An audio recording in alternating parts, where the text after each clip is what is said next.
Hospital કે જ્યાં દર્દીઓ સારવાર માટે આવતા હોય છે ત્યાં બે લોકો દારૂની મહેફિલ માણી રહ્યા હતા.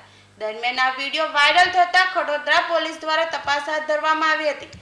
સુરતની સિવિલ હોસ્પિટલમાં બે લોકો દારૂની મહેફિલ માણી રહ્યા હતા. દરમિયાન ત્યાં લોકોની નજર પડતા બંને ત્યાંથી નાસી છૂટ્યા હતા. આ વિડીયો વાયરલ થયો હતો, જે બાદ ખડોદરા પોલીસની ટીમ હરકતમાં આવી હતી.